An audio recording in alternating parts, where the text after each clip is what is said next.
Sometimes in life we reach a point where things just don't seem to be moving in the right direction. It feels like you're pushing and pushing. The third option, but the wheels are spinning in the mud. Have you ever felt that when the more you try, the less progress you seem to make? It's in these moments that many people think they've only got two options: keep pushing harder or give up entirely. But there's a third option, one that we don't talk about often enough, and that's the idea of stepping back, of retreating with intention. Not as a way of surrendering, but as a strategy. Sometimes you've got to disappear for a while, not to escape, but to transform. I want you to imagine a warrior. This warrior is in the midst of a battle, and he's fought long and hard. But he realizes that if he continues the warrior, he's only going to wear himself out. So what does he do? He steps back, he retreats to higher ground. Not because he's giving up, but because he needs a vantage point. He needs time to catch his breath, to plan his next move, to sharpen his sword. Now that's a strategic retreat, and it's something we all need to consider in our own lives. See, life can be a constant battlefield. We've got our goals, our dreams, our responsibilities. We're out there every day trying to make it happen, trying to move forward. But sometimes the best way to move forward is to step back, not forever, just for a while, to find that space where we can breathe, where we can look at things from a different angle. Recalibrating. Now, some people might look at this and say, isn't that just quitting? No, it's not quitting. It's recalibrating. It's adjusting your sails. It's like when you're sailing a boat in the wind, changes direction. Do you fight the wind? No, you adjust your sails. Sometimes the most powerful thing you can do is to take that step back, to go inward, to say, I'm not running away from the world. I'm retreating into myself so I can come back stronger, clearer, and more determined. I've seen people go through this process. They take time away from the hustle and bustle, not to avoid their problems, but to face them head on in the quiet of their own thoughts. They work on themselves, they read, they reflect, they study, new person, they develop new skills, they build new habits, and when they return, they're like a new person, more focused, more resilient. It's like a caterpillar retreating into the cocoon.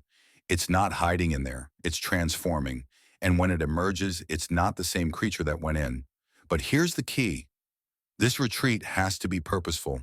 It can't just be about withdrawing to avoid the challenges of life. It's not about hiding under the covers, hoping the world will change while you're gone. It's about changing yourself so that when you step back into the world, you bring something new to the table. Think about a gardener. Sometimes the best way to encourage growth in a plant is to prune it.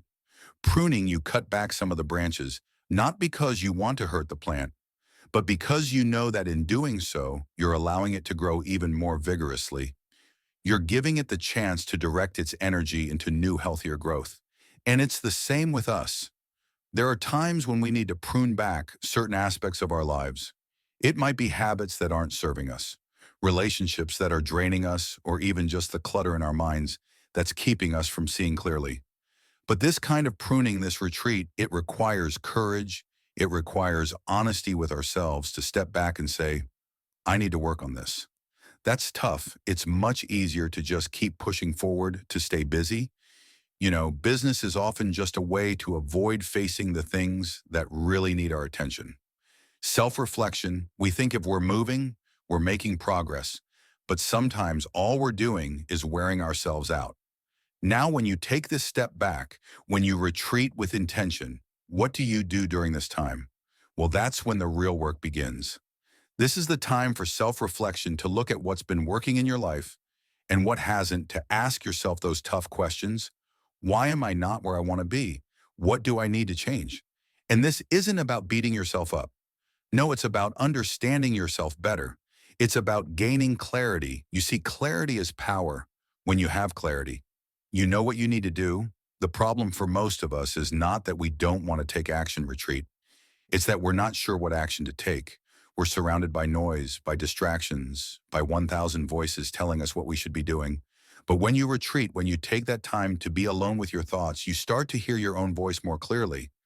You start to get a sense of what you truly want, not what others want for you. During this time, you also focus on building yourself up. Maybe it's learning a new skill that you've been putting off.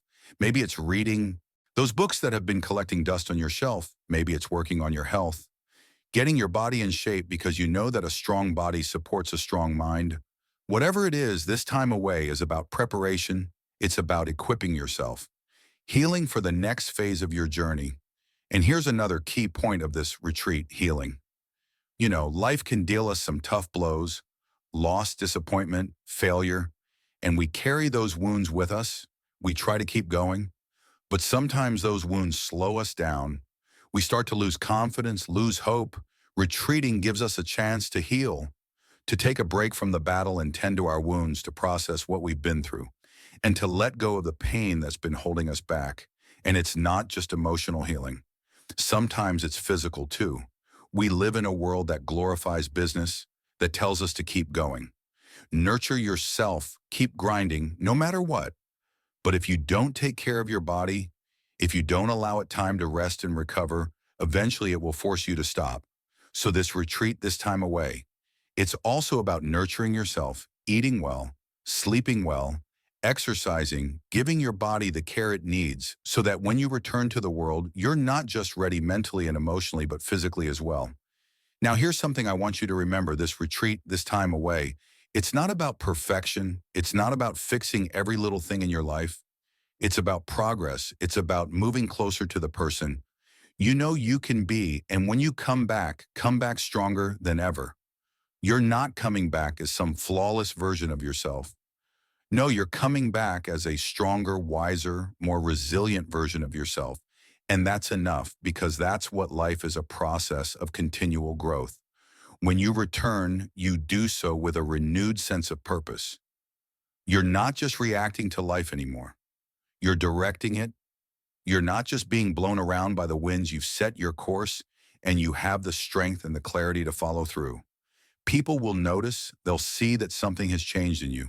They might not be able to put their finger on it, but they'll sense that you're different.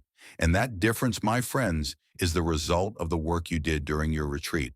So if you find yourself in a place where you're struggling, where things aren't going the way you hoped, consider stepping back, not as a way of giving up, but as a way of gearing up for what's next. Retreat into yourself, do the work, heal, grow, learn, and when you come back, do so with a new sense of power and direction. Because sometimes the most strategic move you can make in the game of life is to take a step back so you can leap forward with greater strength than you ever had before.